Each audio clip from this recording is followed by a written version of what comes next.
Good, good. Okay. All right. So I'm keeping the participant window open for anybody that, let's see. Disclaimer of rigged projector sheet for displaying during educator training happening simultaneously. Wow, multitasking. That's really cool.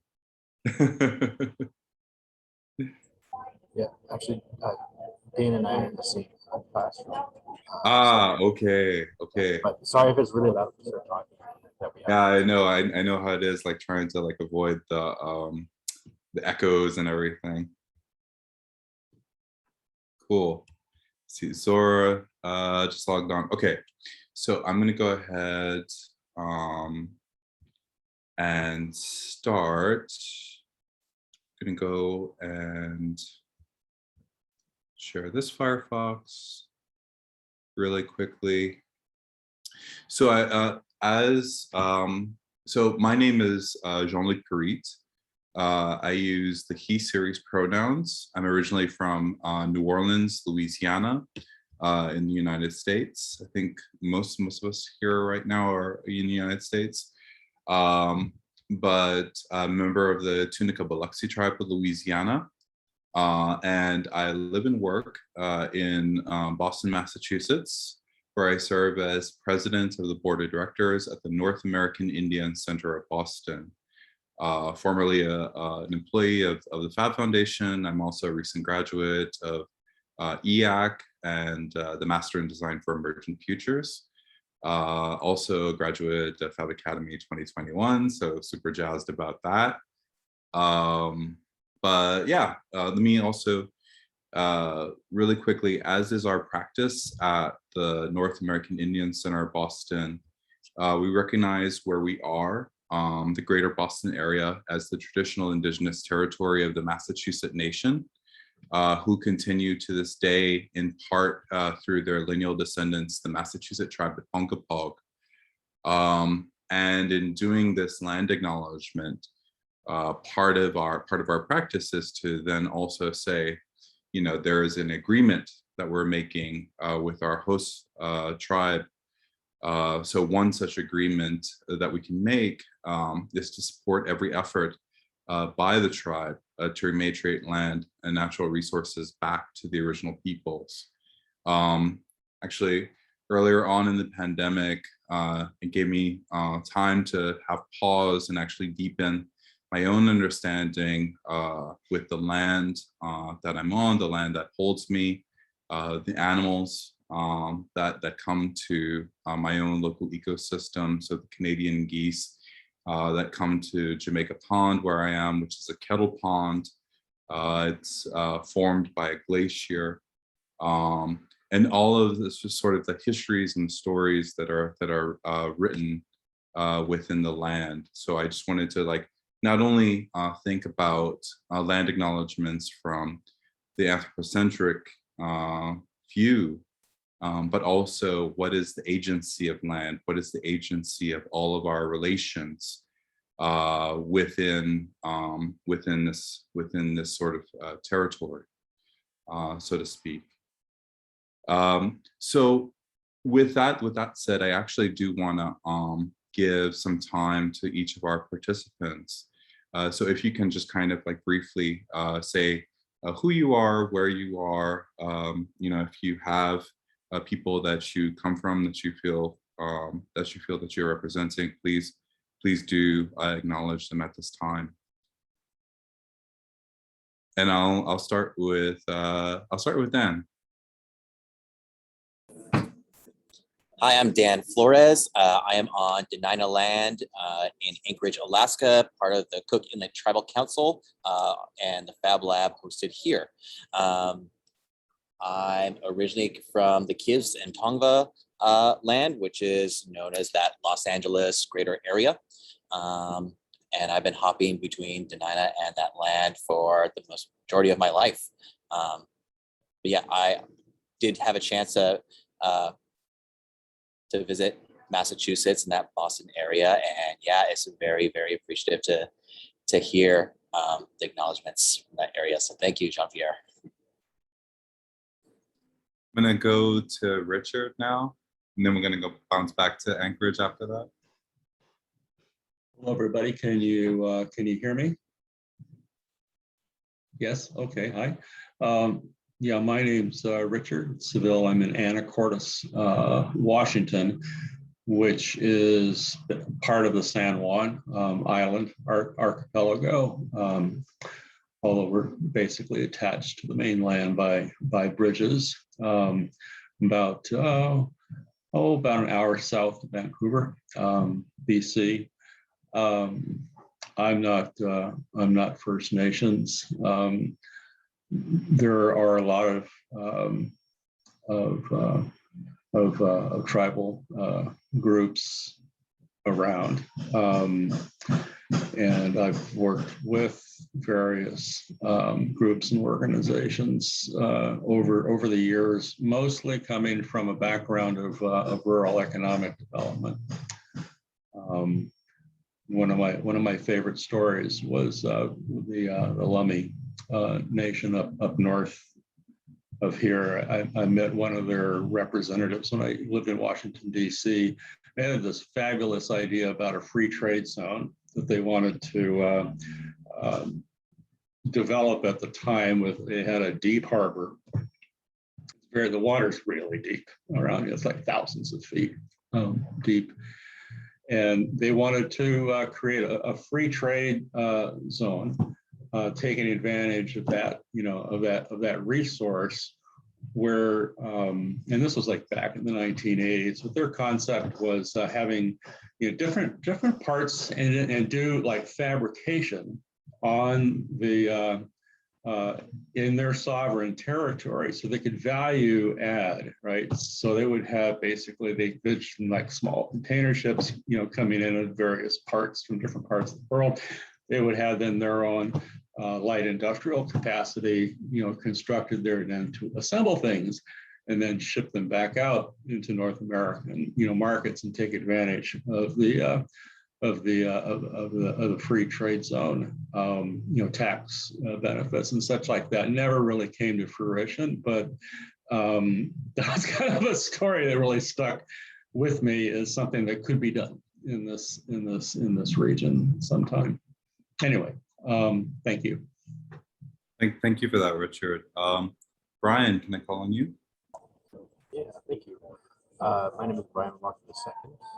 My mother was from King Islands, so she was Inupiaq or Inuit, in between Alaska and Russia, on a small island. My dad is from Anvik, or Degaton, Athabasca, off the Yukon River here in Alaska. I'm currently like that, sit on the land here in Anchorage. It's kind of the traditional land, so we sit on here in Anchorage, is the biggest city. But I'm glad to be here.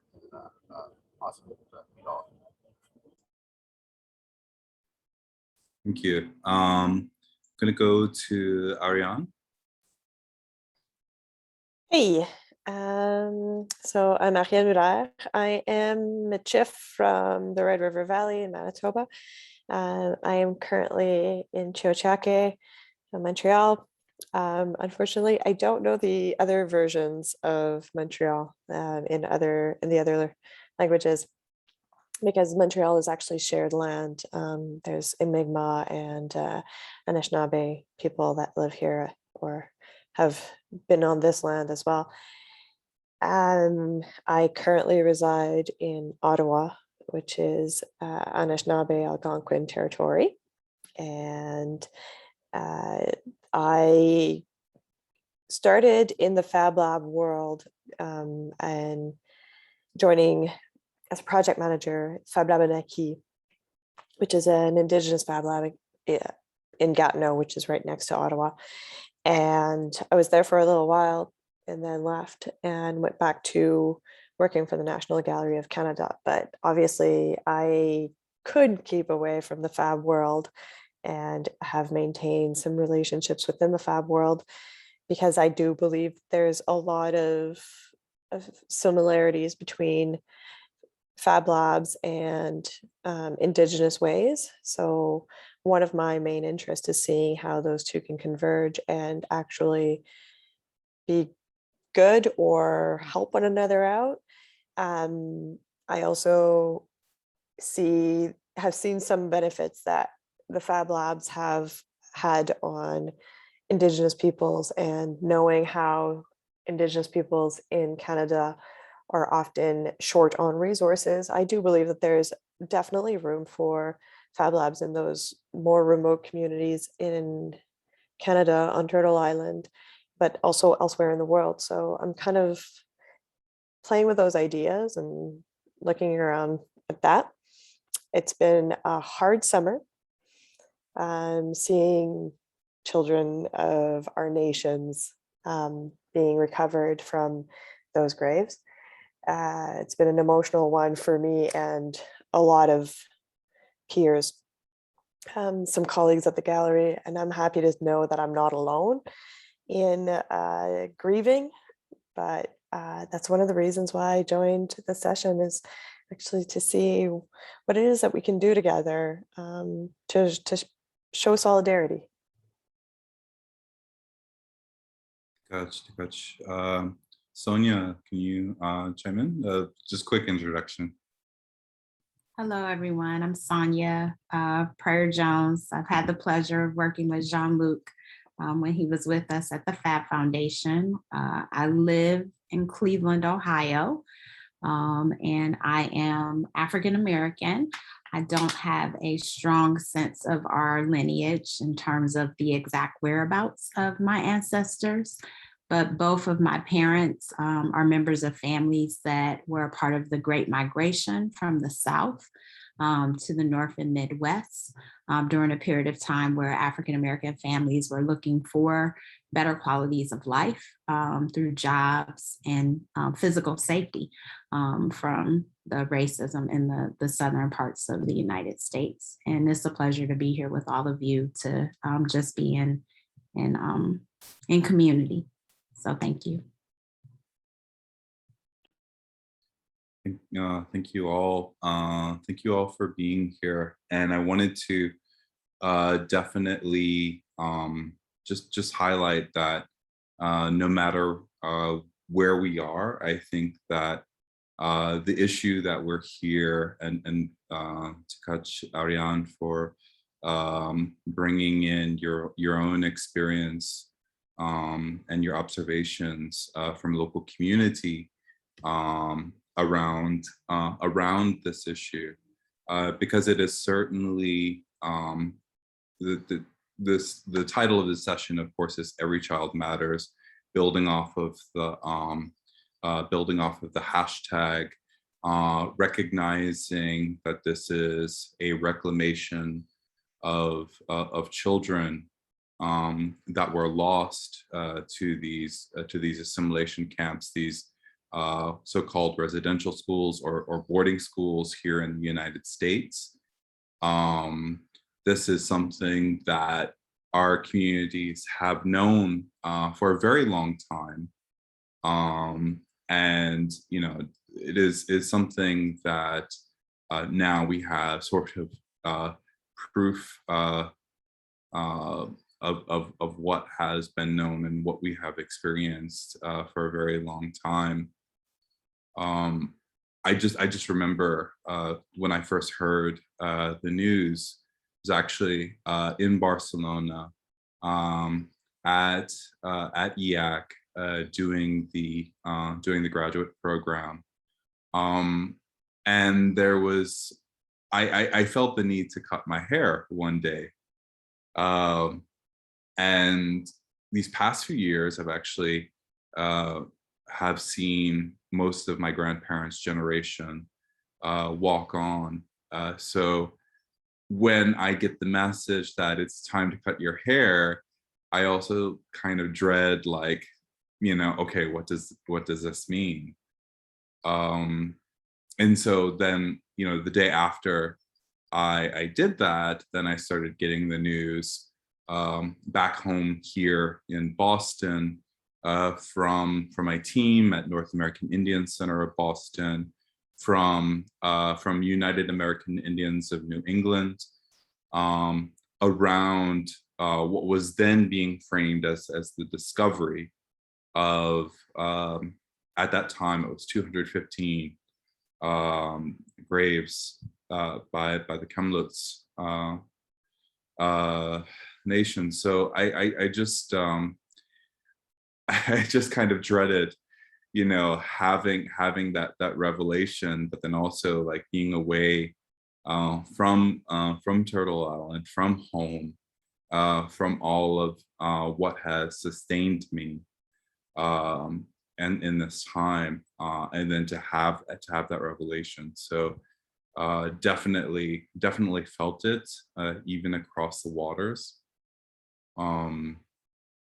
And also was very frustrated that, you know, that I was away from my home, in which, you know, there are like, okay, we are in a crisis, and now we have our action steps. We have our ways in which we are going to navigate what is happening, what we're processing at this moment.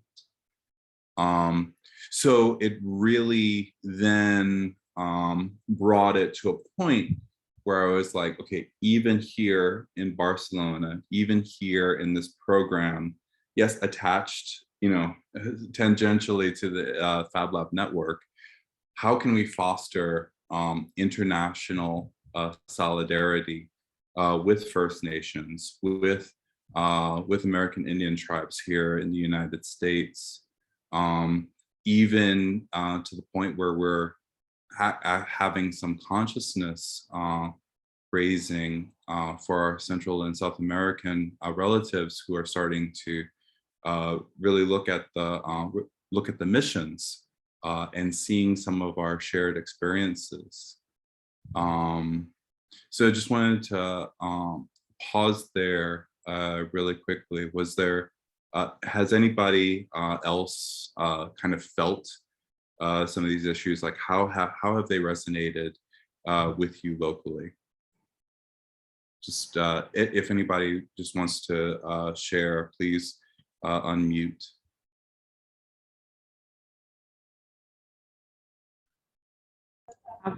Oh no, I will stop. Were you gonna say something, Ariane? Ariane. I was just gonna say I live in a city that for decades, as long as I can remember being conscious of it, struggled with seeing what was wrong with the name of a baseball team. And they finally made a change, but it still just felt late and not really thoughtful, especially there was a lot of news about it in the midst of children being murdered and uncovered, right? And there being a conversation about that. And just this lack of understanding what all of those messages mean for people who are, you know, being constantly marginalized and constantly harmed. But just the disconnect, right? You know, like, oh, look at us, we did the right thing. But it's late, and it's also during a much more important conversation. All of it's important, it's all connected, and how can we not see that? And why can't we have those kinds of conversations?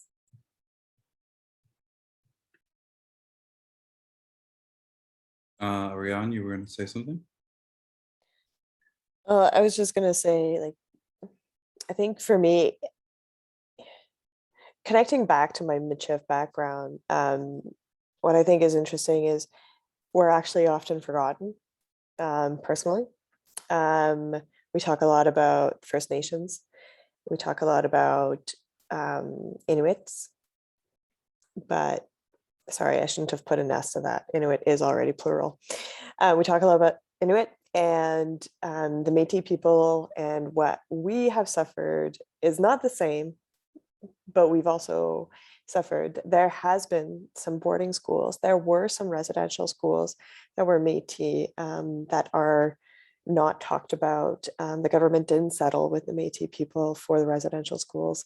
They don't recognize the harm that they've done to us and the racism that our people faced historically erased our culture I grew up in a white presenting family, so we were able to get away with not being Métis. You know, like our skin color didn't show it, our hair color didn't show it. I have blue eyes. Like, we were able to not put it at the forefront. And one of our ancestors was sent to Longueuil, so actually here on this territory, to learn French, proper French. And so when she came back, that's what she taught her children. So right away, we lost our language. So all of these losses are often forgotten. And I think that's where, that's part of my struggle, is seeing myself in the greater struggle, and not to compare it because it's not the same, but to also recognize that my struggle is real and what we're dealing with is also very, very real. I see.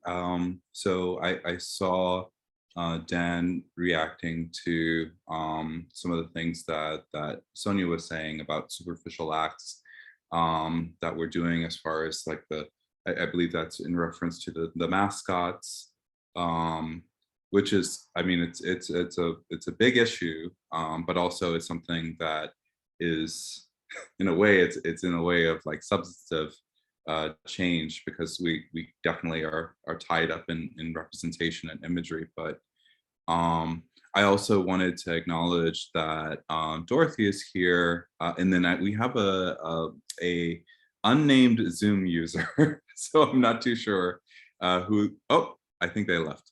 Okay, but I do see Dorothy is here. Dorothy, do you want to say a couple of words of introduction for the group? Sure. Hi, everyone. I think I know most people, at least by names. I'm Dorothy Jones Davis. I'm the executive director of Nation of Makers, and personally, I am part African American, part Native American, Cherokee and Blackfoot on my tribes, and part Caucasian. So I, very much resonate all the stuff that is being spoken here.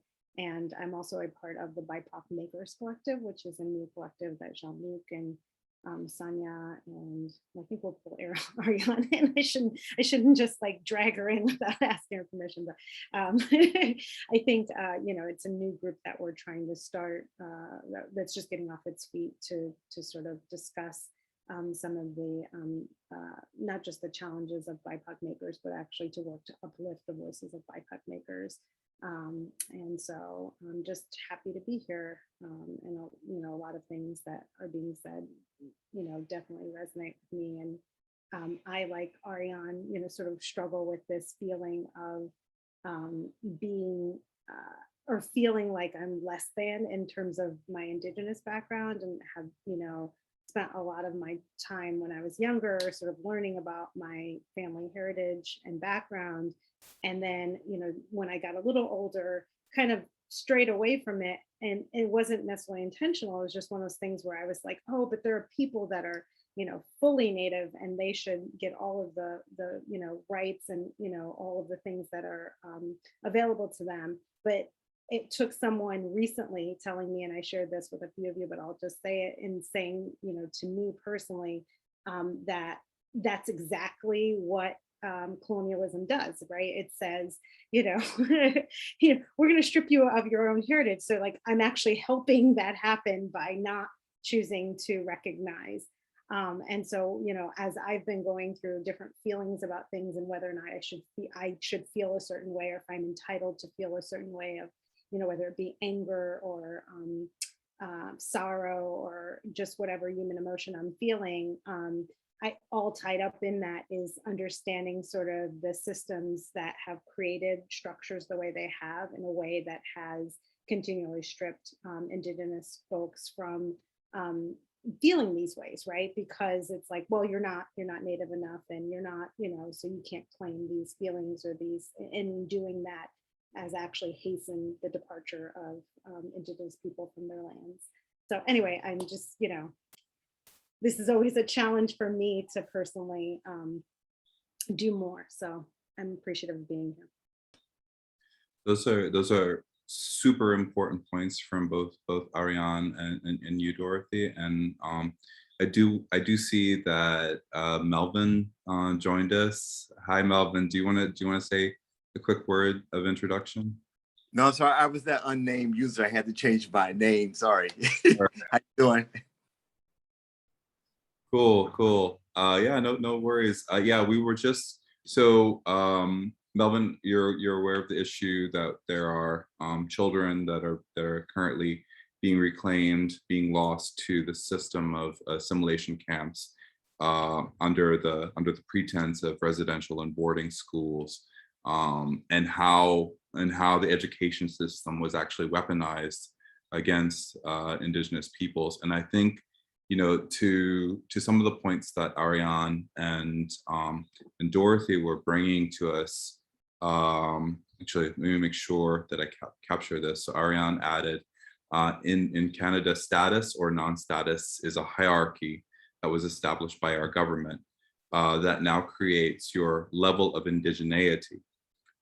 So in the United States, absolutely, currently we have, I don't even want to say the federal recognition, state recognition, non-recognition, people of descent. But you know, when we come together, you know, when we have gatherings, you know, everybody is in some way or another, everybody is a relative. You know, regardless of like all of these systems that are placed against us, and you know, the actual process of federal recognition for American Indians here in the United States, to have to sort of prove your case on a 7-point test that your nation is who they say they are. You know, my own personal story coming into this is, I was born in 1978. There's my dating myself. But at that time, we had the American Indian Religious Freedom Act being passed. At that time, my tribe did not have federal recognition. At that time, you know, there was many things happening. Thank you, Dorothy. I'm not gonna repeat that. I'll just leave that in the chat. everybody here, but we'll save it off the recording. But all of this together, you know, my family, our work is centered around language and culture revitalization work.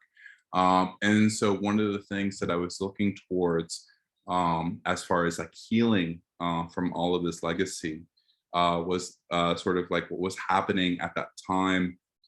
What are some of the programs that are happening for some of the First Nations that are, you know, trying to overcome this legacy. So I wanted to spend a couple of minutes very quickly going back to screen share here. I'm going to share sound because I wanted to actually just take a look at this video very quickly around language revitalization, sustainability, preservation, but then also how does that relate to this overall issue of the reclamation of children from these systems.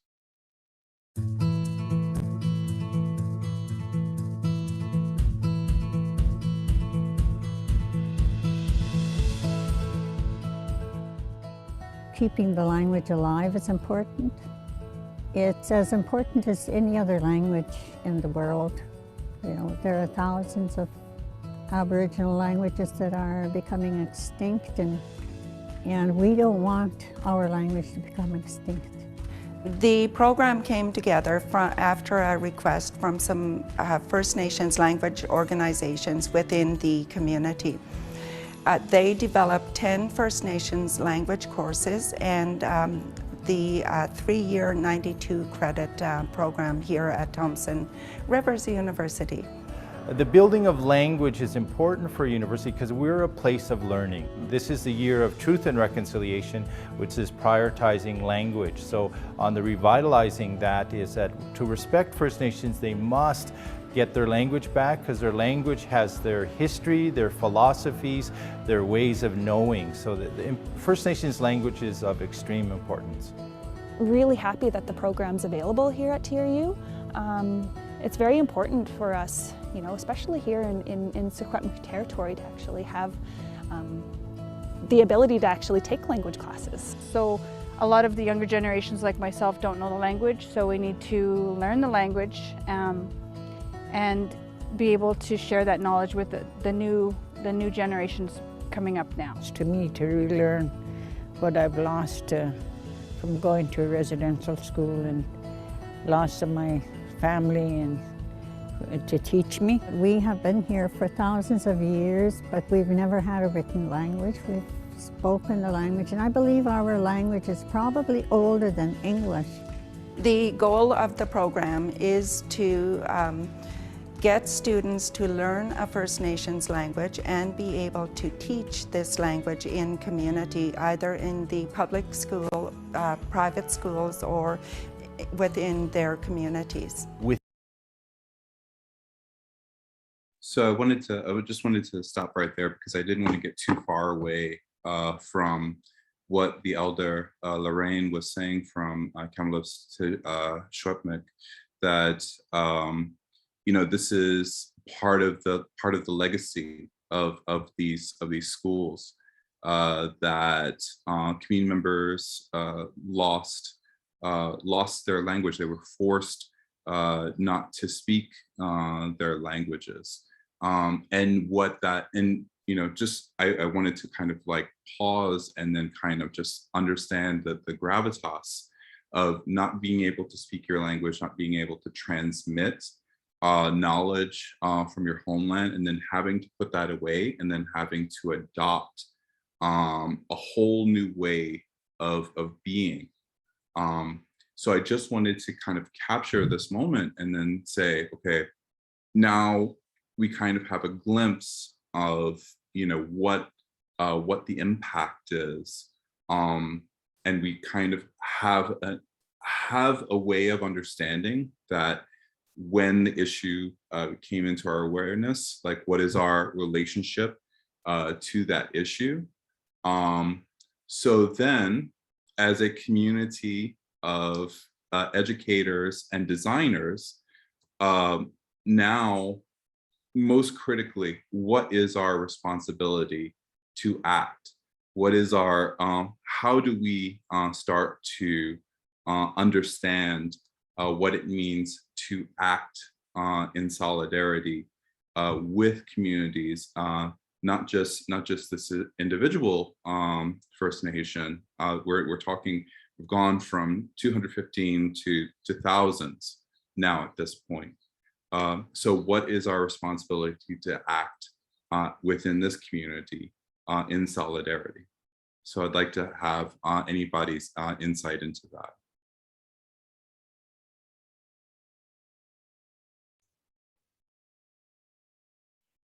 Sorry, Dorothy, you go ahead. Yeah, I see Ariane and then Dorothy. Well, I saw Brian first. Go ahead, Brian. Oh, Okay, sorry. Brian, Dorothy, and then Ariane. Thank you. I think that part of it is doing what we're doing right now, and that's coming into the collective. I guess if I may share what Dan and I were kind of our one of the probably the only Indigenous Fab Lab here in the state of Alaska. I'm sure that we're setting up more and setting up stuff to schools, but we have been pretty isolated in terms of being an Indigenous Fab Lab. So this is the first time that we're actually having outside conversations with anyone in the Fab world, and also in Indigenous, within that Indigenous space there. So this is really cool to be a part of this conversation. But it's doing, to kind of go off of what you're talking about, is that we're doing what we're doing right now, and that's holding these conversations and holding these spaces and being a collective, and then continuing after this Zoom session, after the Fab 16 is over, and making sure that we get each other's emails and really kind of not really healing the space and providing the spaces for our students to be able to heal from those and changing the narratives that education had, especially with those boarding schools. One of the things that we're trying to do here is resetting ourselves on Indigenous, being an Indigenous space. We are a Fab Lab, but we have come up with the idea that we're going to be an Indigenous space first and foremost, and then we will be a Fab Lab after that. And so it's not taking Indigenous identity or culture and trying to make it work with the Fab Lab. It's bringing the Fab Lab in STEM and incorporating that into an Indigenous identity for our students and for ourselves, so that we're changing the narrative that has been forced and kind of assimilated upon us as Indigenous people, especially with the current situations that are happening right now with all the Indigenous children being recovered. So, yeah. So before I go to Ariana and Dorothy, just wanted to just kind of like reiterate what I heard.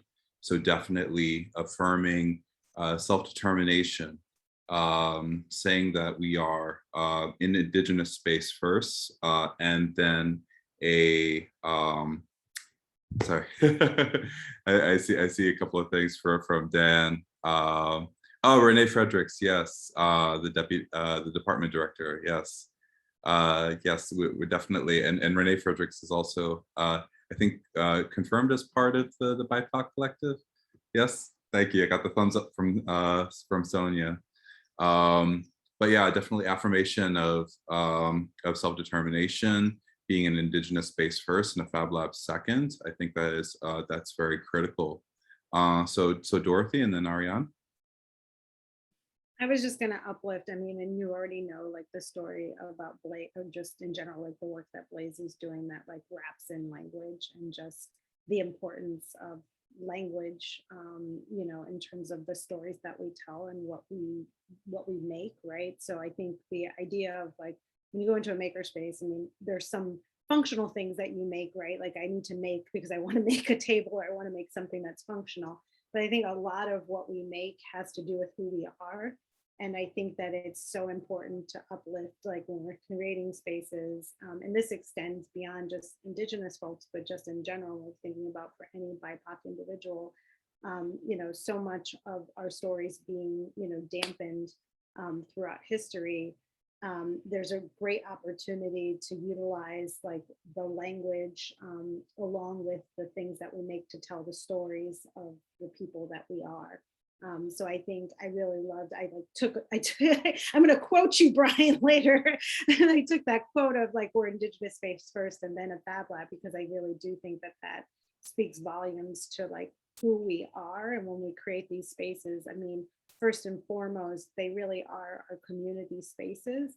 And the ones that I think actually are the most effective as makerspaces and Fab Labs really are the spaces that are serving their community, that are buying for, you know, sort of the, you know, if you heard of the brand Fubu, like for us, by us, it's really that same concept of, you know, that's really what it is. And so I just, you know, I just want to +1 that and say that that's, you know, that's something that I really think is really valuable. And Blaze Starkey is from the Lakota tribe in South Dakota, and he has been working really hard there. They had created a language nest to preserve their language, and he really has been trying to tie in sort of maker activities and a maker space there to be able to help to support that. But similar to what you said, it's like he's like, it's our language space first, it's our cultural space first, and it happens to have cultural arts, which are our making.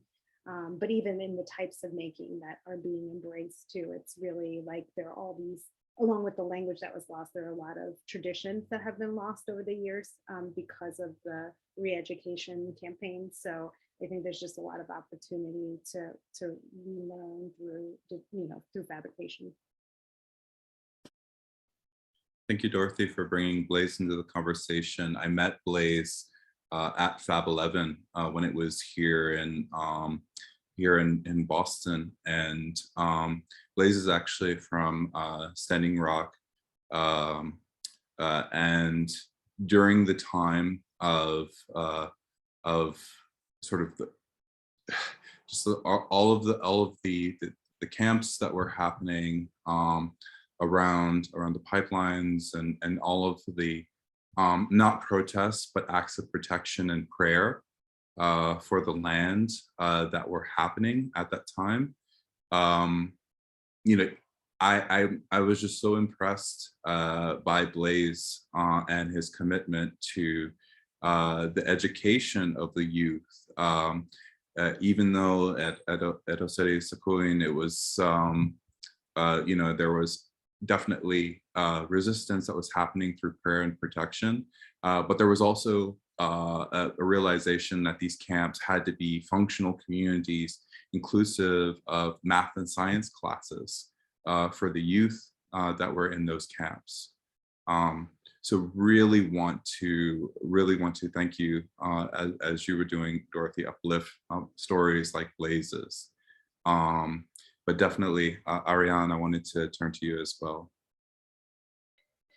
I just wanted to point to the link that I shared. It's an art piece by Ursula Johnson, where she's engraved in plexiglass baskets, and on the basket parts, she's actually named the parts of the basket. But for those who know Indigenous languages, you'll know that a lot of times the composition of the word is actually the definition of the word, or even how to make it.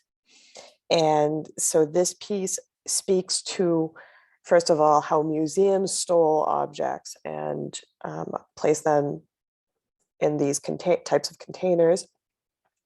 And by losing those objects, they've lost those words, and then they've lost the ways of doing them. So I was just making that link with what the elder in the video was saying, and hearing that also from Joséphine Bacon, who's Innu in Quebec, who also with urbanization was saying that they're losing traditional terms because they are no longer used, because they're no longer using those traditional tools. So there's a lot of loss in the culture just by losing your language. And then Brian, 100%, I adore Indigenous first, Fab Lab second. You're kind of revitalizing my dream. I've been talking, thinking, mulling over the idea of opening a Indigenous Fab Lab in Manitoba, where it would be Indigenous first. The culture would be Indigenous first and not the other way around. And I'm sorry to say that that was my experience at my previous workplace. So I don't want to see that again, and I don't want to be part of something like that again. And that's what kind of spurred on the idea of opening an Indigenous first Fab Lab. But that means that I'm going to need to have some conversations with you about this, so that as I go forward, you can maybe give me some pointers of things that work, things that don't work, if I do eventually open up that space.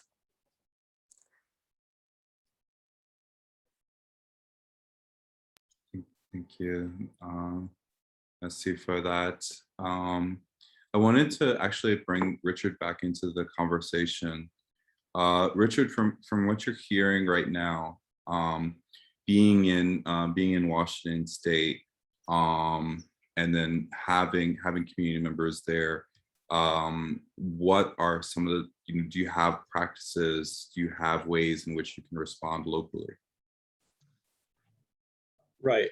Where to start? You can hear me okay? Yeah? Okay. Well, one thing that came up to me a few minutes ago, just in putting myself in context here, my last name is Seville, and most people look at that and assume it's French. It's not. It's Irish, and it used to be pronounced Saville, and it did not have the ILLE, did not have the French appearing ending. And it's a Gaelic name. There's in County Cork, there's a bunch of Savilles. And the reason why is that the Irish, when they initially immigrated to the shores of America, were discriminated against. And so one thing you do is you change your name. And so somewhere back in time, My ancestors extended the name a little bit to make people believe we weren't Irish. So that's, you know, that's something that's kind of in my ancestry a little bit. In the Pacific Northwest, where I live, it's the Coastal Salish language group. You head north of us, way up there above Vancouver Island, and you come to the Queen Charlotte Islands, which are Haida Gwaii, a remarkable culture, both artistically, but were also quite ferocious, and they were fairly warlike in their, you know, in their time, and they took slaves. But the artistic motifs that came out of the Haida Gwaii are almost as influential now in world, you know, art as ancient Egyptians. I mean, it's just, it's insanely deep and rich, and we've all seen the totem poles and all that kind of stuff. But there's just been the artist Bill Reed, primarily, who was kind of like a crossover artist, that made it into the mainstream, white, culture, kind of like, trying to remember totally, Johnny B. Good back in the 50s, the rock and roll musician that crossed over and, got everybody dancing. There's a museum of anthropology at the University of British Columbia in Vancouver, which is a marvelous, marvelous place. And it's just stuffed full of totem poles, elements of reconstructed, longhouses, and that sort of thing. A fair amount of that coming down from the Queen Charlottes. And there's this enormous sculpture. It's wood, probably cedar, that Bill Reed was commissioned to do. And it is it's a depiction of it's a creation myth with I think ravens sitting on a tortoise shell that's opening up, and there's these little kind of human, infant creatures kind of crawling out. And it is just the most amazing piece of sculpture you've ever seen. The irony around it, and this was intentional in the way it was constructed, it's sitting on a large rotunda base, and there's sand on the top of the base, and then this statue is then on top of all of that. The rotunda was actually a artillery battery during World War II. All right, so it was actually constructed to the bomb the Japanese or the Germans, whoever was trying to get into Vancouver Island, never used at the time. So it was constructed for war. It was not moved. That's the original location for this coastal battery. And then the sand was brought down from Haida Gwaii, from the beaches, by Haida children. They had this project where they just, basically packed up, the children packed up a bunch of sand from the beaches, brought it down to Vancouver, and laid it down in the base, and then, put that statue on top. I'm kind of rambling here, but what I kind of wanted to, my own experience and sort of absorbing this during my life, hearing about Indian schools when I was a kid and thinking, oh, well, that was cool. They had their own schools to go to. Later on, I learned, no, it's not really quite what was going on. We had those schools here in Washington State. But this museum, this marvelous museum, is basically a center of cultural art detention.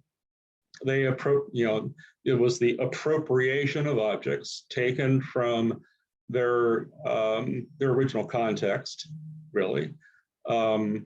And I would imagine some of them would have just disintegrated, where they were out on the beaches and what have you. But I just, long had felt seeing this marvelous stuff like this doesn't belong here. This is not the place for these incredibly spiritual objects, to be. So when I'm kind of listening to this all, I'm just kind of reflecting kind of on my, my own life and the occasional aha moments, that I'd had where I realized, no, what I was taught wasn't true. I don't know how you give back totem poles to the, to the Haidens and what have you. Although the last thing I want to say was about language. The loss of Indigenous languages, worldwide, is a huge tragedy and a problem. Can makerspaces play a role in helping to revitalize what's left, and give a space for people to learn, their own cultures? My father was a linguist. During World War II, he was in the Aleutian Islands working with code talkers, Navajo code talkers. Then there were other tribes from the Aleutians or from coastal Alaska. Wasn't just the Navajos at the time. He couldn't talk about it for a long time. It was classified, and I guess in the late 60s, eased up on that. So he told me stories, and the way I remember it once, he kind of said, he goes, try to imagine a language where nouns are tensed rather than verbs. I'm maybe halfway making this up, right? But I mean, it just basically blew my mind. I mean, and he goes, think about the precision, right? In having to describe ground truth, right? Reality on the ground. The language basically forced the speaker to be extremely precise in describing what they saw, right? Because they were basically tensing. I can't even conceive of how that works. But he said, this is why it was such an incredible military communication tool, because these guys had to basically describe reconnaissance, right, by radio across thousands of miles, and they were compelled by their own language to be just insanely precise about the description, which was very useful, right, to military planners and such, and was also one of the reasons why nobody could ever crack the language. Well, I did some work in Navajo country a number of years ago with a friend of mine, and met a science teacher at a community college there. So I'm speaking at a little conference, and he was teaching a course either in general relativity theory or quantum mechanics in Navajo, and it was using sand paintings as a teaching aid.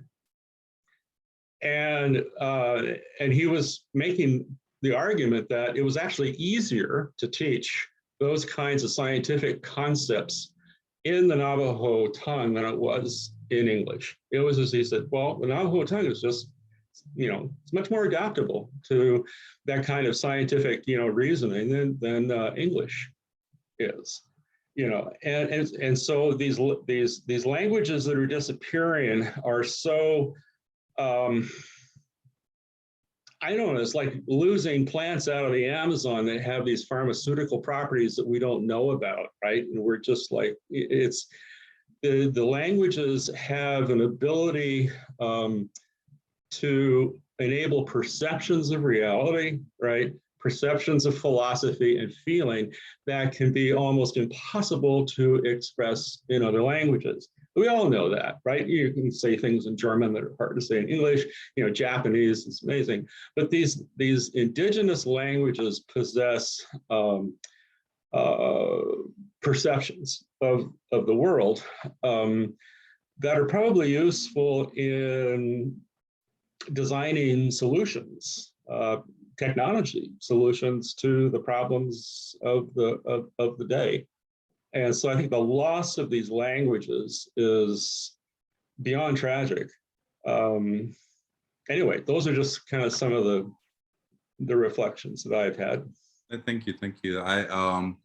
There's definitely, thank you for sharing a wealth of your experience. And I think that for a lot of people that are confronted by the lived experiences and the realities of their neighbors, of their relatives, there's just a lot. I mean, even myself, when I want to just articulate some of the things that are happening with my community, you know, I often feel like I feel the need to talk through 500 years of history just to understand where we are today. That said, you know, what you're speaking to, a lot of the institutionalization, the collecting that happens of cultural resources, the sort of either the diminishing or you know, just that consciousness that our languages frame our worldview and frame our understanding, and you know, in those instances where our languages that are not English, you know, are perhaps better suited to articulate some of these higher concepts that we're dealing with. All of that then is then confronted with this issue that we are dealing with right now, which is children died because they were holding on to not like, I understand the universe and I can understand, you know, all of this. No, I'm just trying to be the way that I learned to be from my mom, from my dad, from my grandparents. Like, this is all that I know. All that I know is also very powerful because, you know, with given time and maturation of a person, you know, we can get to the point where we can be very, you know, scientists or, you know, philosophers or whatever. But these children didn't have that opportunity. And the children that have come after them, the generations that have come after them, and not so many, because this is a very recent a problem as well. You know, they have been impacted by a lot of these issues that we're talking about. We look at educational attainment rates of our communities, and they are dealing with a lot of these legacies. So yeah, so it's definitely there's a consciousness breakthrough that needs to happen, both within institutionalized education, but then also within our community-based labs themselves. And this is a part of the process of building solidarity. So really, really appreciative of just kind of you speaking to your experiences. I wanted to make sure I make sure I get some of the comments. So from Ariel, you had a question to Brian. Have words been created for the equipment in the lab? Brian responds, we have a unique environment here. Alaska is a very diverse land, and Anchorage is a pinnacle of that. So we are in the beginning stages of figuring out how to incorporate all of the different languages in the lab for these kinds of projects. And, you know, even within my own community back home in Louisiana, we do have, so for non-Indigenous peoples here in the United States, you can have areas of land that have multiple tribal heritages and identities, but as long as they are in this specific land, they are constituting a tribe. And so, you know, my own tribe back home in Louisiana, we have heritages from 5 historical tribes. We have multiple heritage languages. We're focusing on one, which is Tunica. And so like even within our language revitalization effort, we're like kind of confronting with, our language being dormant since the 1950s. And so now how do we then account for this, the Moore's law progression of technology? How do we then say computer, and we're coming up with neologisms or new words to say like, well, thunder brain, how can we approximate ways in which our elders would grow up with this technology, going back to our story traditions, and then thinking about new ways in which to refer to technologies that are culturally relevant. So those are very critical examples. And thank you, Ariel, for the question. Thank you, Brian, for your response. I haven't heard from Melvin in a few minutes, so I just wanted to just bring in, and I also want to like acknowledge that a lot of what we're talking about today is also driven not just by struggles for Indigenous liberation, but Black liberation as well, because here in the United States, at least, our histories are intertwined. The ways in which we are going to progress are also intertwined. So I just wanted to just kind of, Melvin, as an educator, as somebody that that sees what's going on with students today, and then some of the challenges, like what is the intersection between what we're discussing with the reclamation of the children from these assimilation camps, and then what's going on in other communities as well. Well, one of the things that I always think about when I think about these things is that, first of all, I'm just on a listening tour. So I just want to listen and learn more and understand more around these things. And I'm really trying to strengthening allyships is one of the key things that I keep focusing on.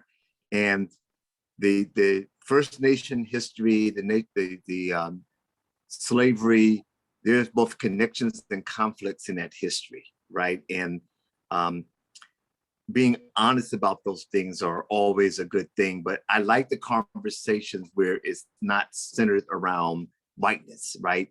And I love being in spaces where we can center conversations and have honest conversations and begin dialogues around that.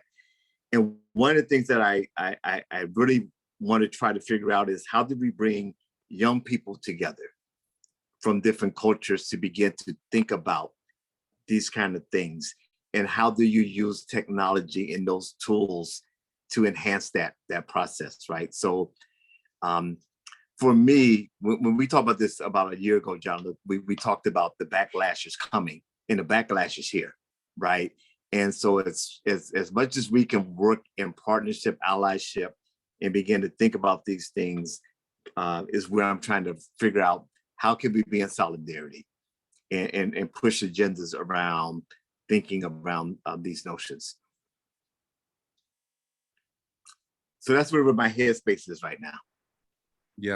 Yeah, and as far as like pushing forward an agenda for solidarity, Dorothy, Sonia, do you have like a gauge on like where the energy is, where the resources are, as far as like pushing these conversations towards solidarity?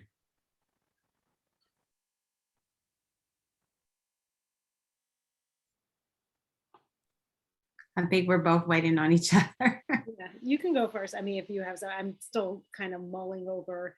I think one of the challenges is, to be frank, like resources haven't necessarily been allocated to any of the communities that are that would be, that would have that solidarity, right? So it's kind of like, I think, and to be honest, and I won't be so naive to say that I don't believe that it's unintentional, but I think in some ways there has been an intentional scarcity mindset perpetuated, which is if this community has more, then that's taking from our community. And what it's meant is that there's been less solidarity across communities than there could be. And even, divisiveness over topics that shouldn't be causing divisiveness, because we've all had sort of similar things happen.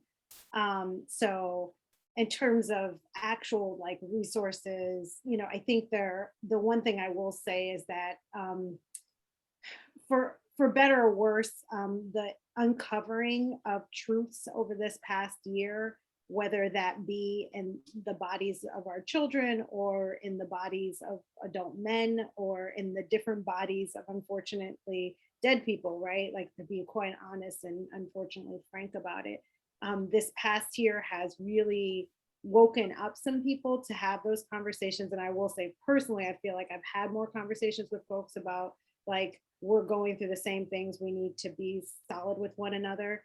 I will uplift one organization that just came to mind as we were talking, which is You Are You, The Right to Be, which is an organization run by Crystal Emery.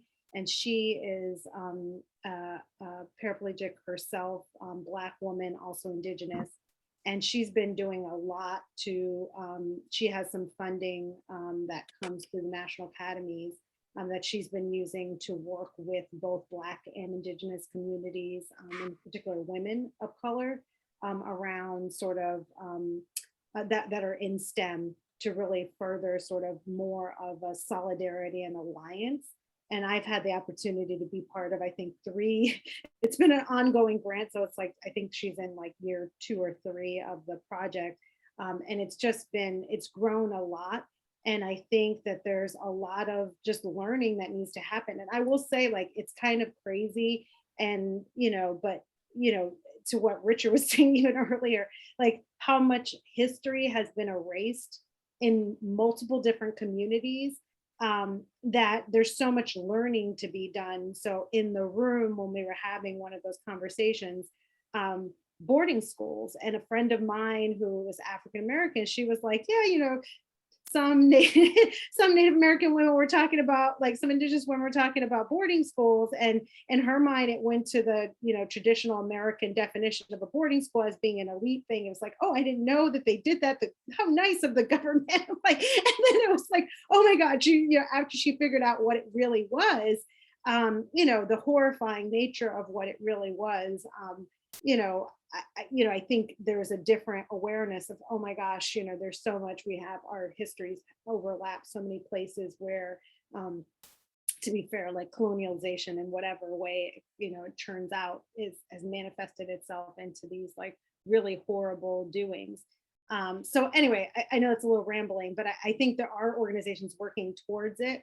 I will even say, like, part of why we, the BIPOC Makers Collective, that's one thing we've been very intentional about, is trying to set up, community of practice that's across different groups so that we can support one another.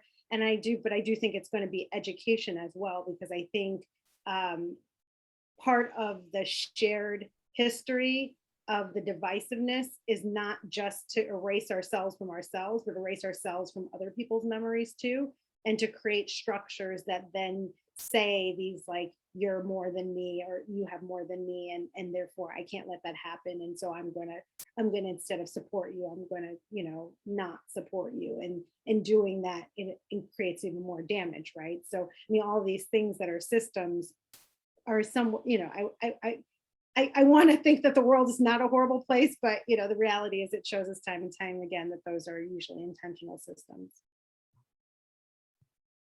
Yeah, I'm just nodding my head to all the things that Dorothy said. And I would say, to add to that, Rachel Cargill talks about the whole notion of relearning. And I think so much of the education is about our own self-knowledge that needs to happen. There's something that happens to communities of people that have been marginalized and oppressed about themselves, their own self-worth, their own historical histories, even down to the history in your own family, as well as your larger societal history. And I think that piece is super, super important to know.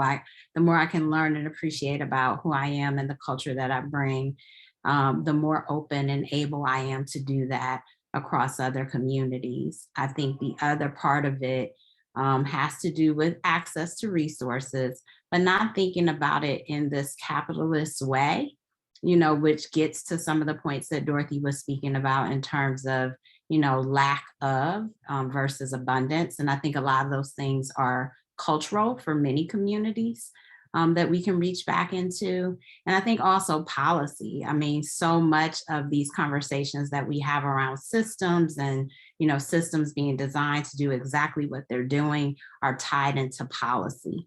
I have never in my life been so interested in public policy now that I finally really have a true understanding of how impactful it is on our individual lives. And I think more of us have to be thinking about policy levels, particularly in the way we're structured in the United States at the local, state, and federal levels.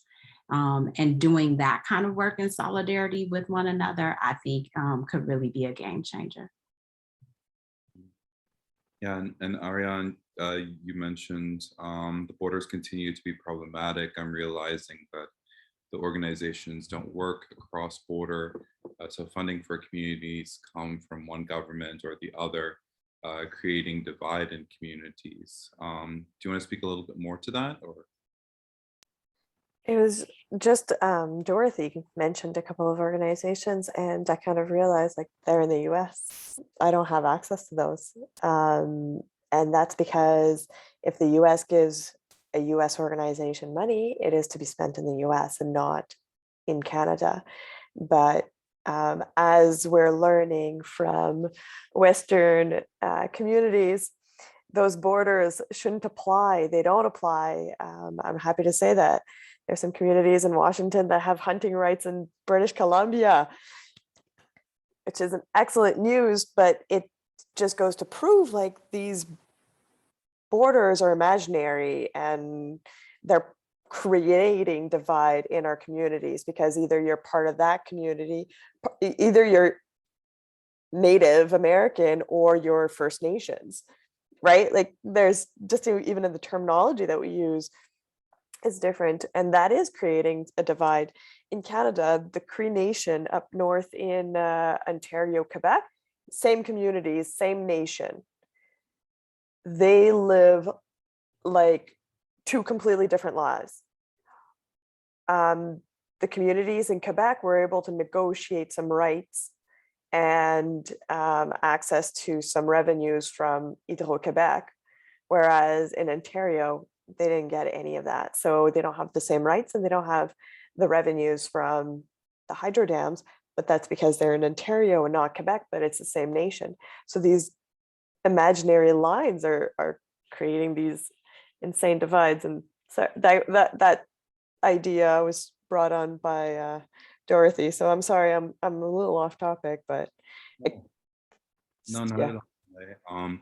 Yeah, it's absolutely, again, it goes to the consciousness building because we have these axes of space. So we have the political borders, and those are irrespective from the nation states. Those are irrespective of the actual borders of Indigenous territory, but even Indigenous territory as we know it today is very much defined along the axis of like time and when treaties were formed, when land grants were formed. For my specific nation, we had a land grant from Spain in Louisiana, and then the land changes hands from one nation to another, and it all just kind of defines who we are and where we stand at a certain point in time.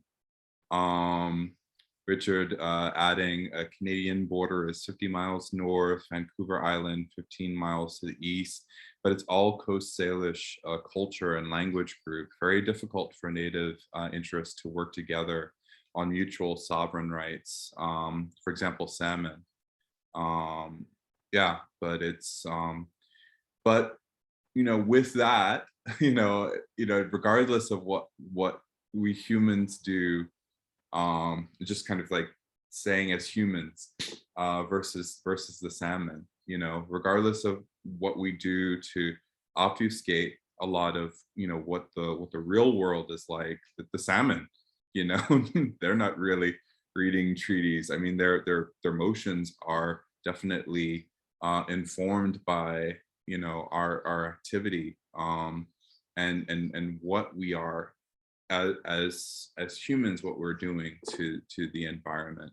But then when we go into the details, like it's also basically like how, you know, going back to our worldview, how we are actually informed and interacting with our own local ecosystem. In the final segment, I wanted to turn really quickly to just like the self-care portion of like having to reconcile being from community, but then being a part of this community, having to reconcile both of these realities, having to do the work effectively and trying to find that way.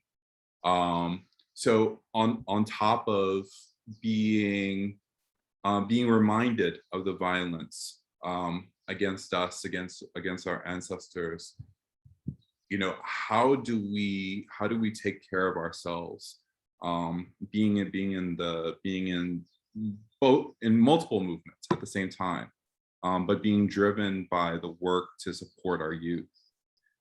So I just wanted to just kind of like bring that topic into the conversation before we close. Does anybody have any thoughts on that?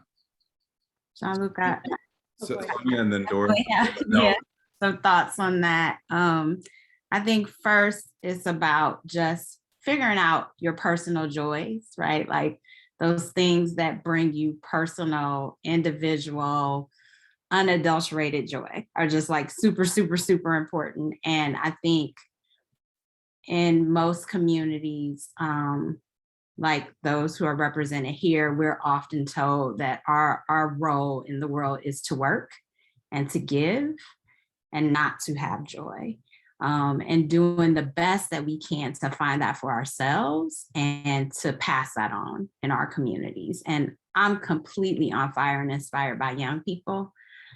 So while, you know, there's a privilege to work on behalf of young people, there's also a privilege to learn from young people.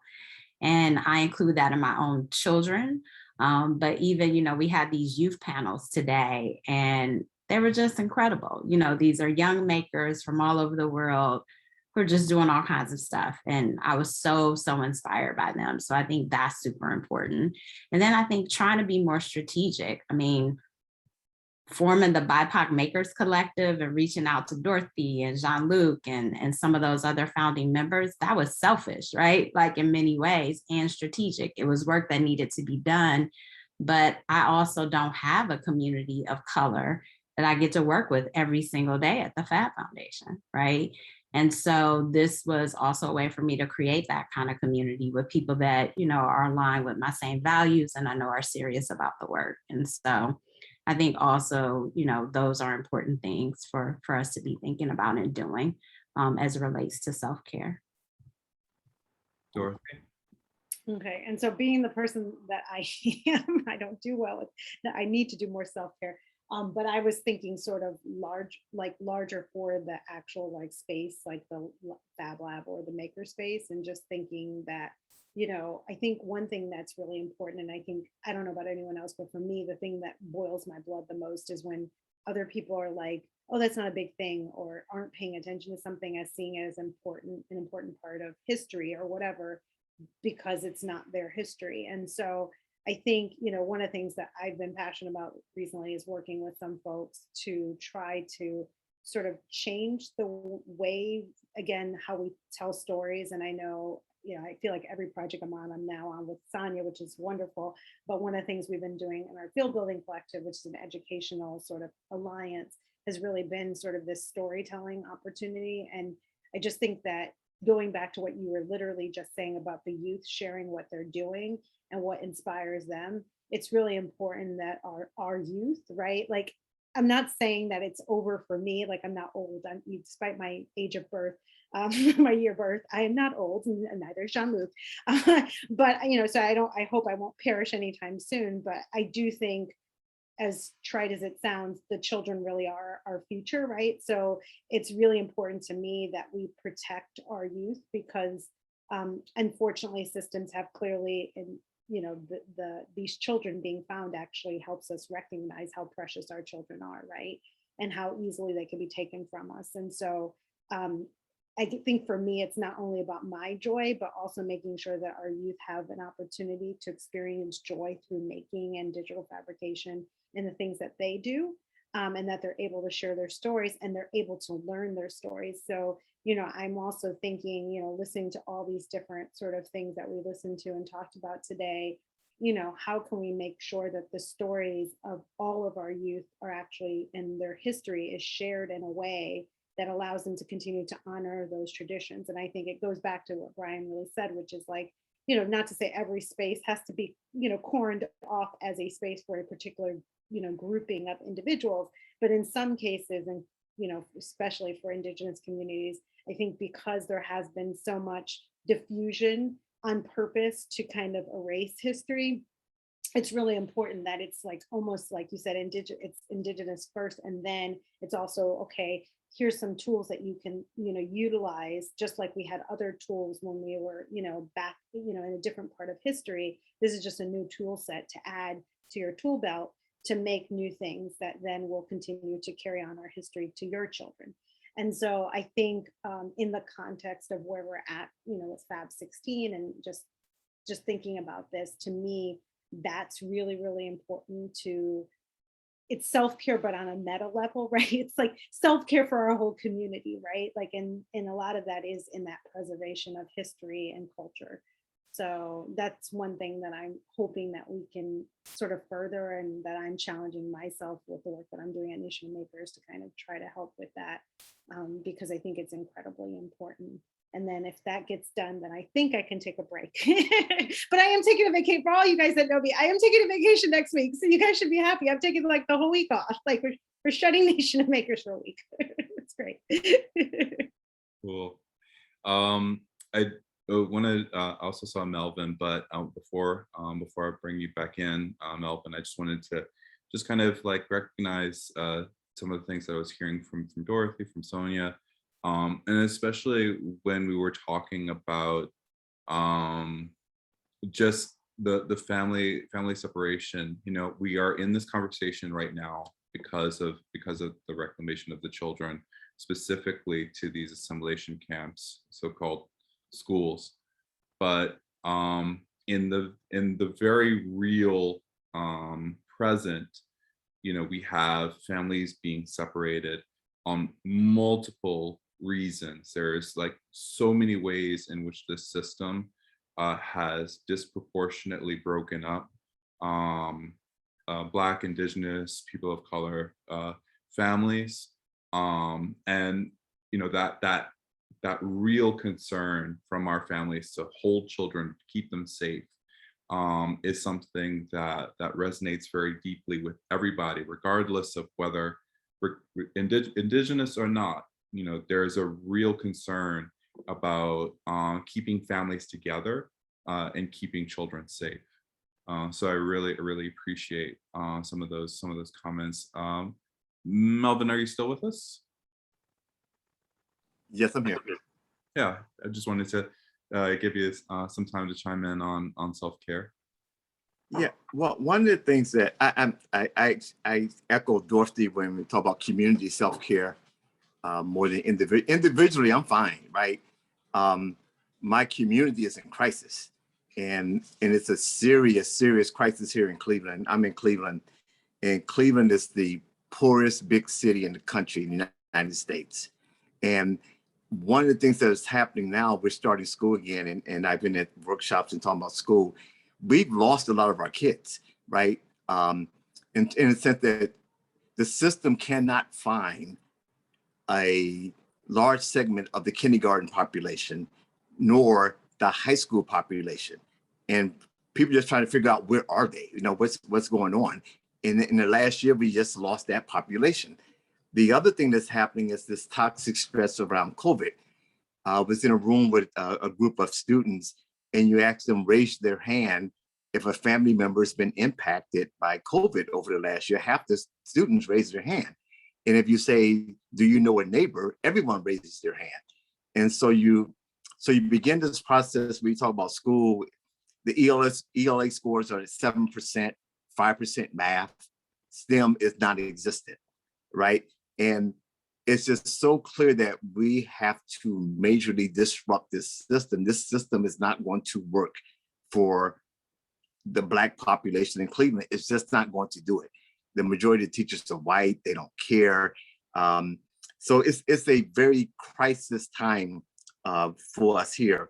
And my question becomes, okay, we're in crisis. What can all of this fab network, digital fabrication, all this stuff, what can we do pragmatically, very specifically, to prove to these communities that we can be of assistance to what they're actually going through right now, and begin to model those kind of solutions?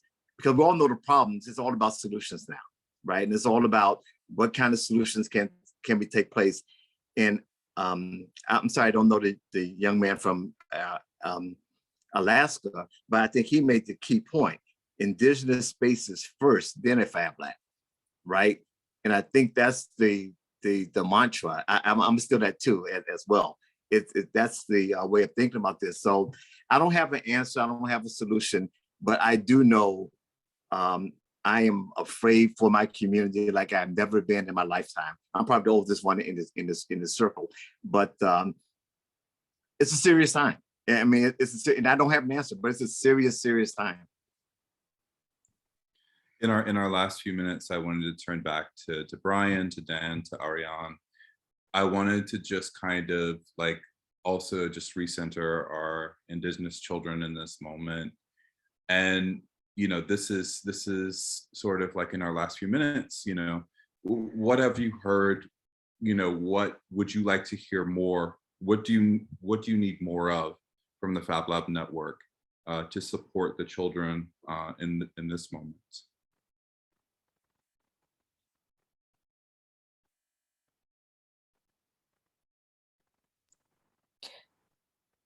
Okay, I see. Brian and I were about to speak at the same time again. Always. I think the network needs to have conversations with us. We can't be, I'm not talking consultations. I'm allergic to that word. I am so done with it. We need to have conversations. This needs to be an ongoing thing. It's not a one-time, what do you need? And then we go off and do it. Kind of pointing back to the comment that I was making in regards to Melvin's comment about disrupting the system. We can't build a system or have a system built for us and then expect us to fit into it. We need to be part of the system that is built with us, and we need to allow that system to evolve with us, so that we're not, so that we're the ones that are informing how things go moving forward. And I know that this is something that part of the conversations that we had yesterday with the Indigenous Circle were around that idea of what do our communities need, and why is it that these Fab Labs are not fitting into these communities?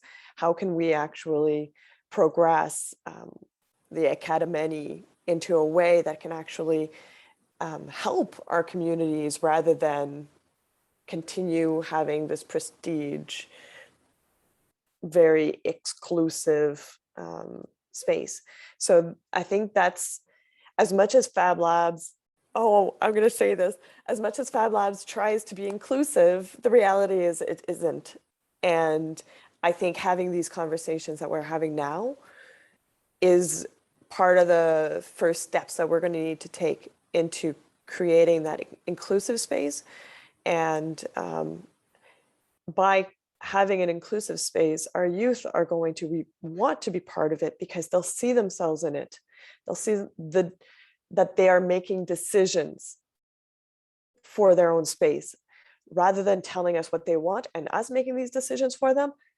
Have them make those decisions, have them make those mistakes. We'll fix it. it's okay. You learn by experience. Instead of having it top down, we can have it bottom up. And I'm a strong believer in learning from younger generations, from my peers. So I'm hoping that we can see some of this kind of spirit in Fab Labs going forward. Brian, take us out.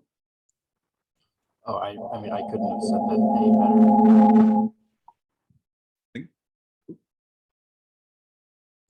Oh, I'm sorry. I think it's feedback from Dan's speaker, but I couldn't have said that any better than what Ariana has said it. I guess just to piggyback off of it, I would love to stay in contact with everyone here in this Zoom.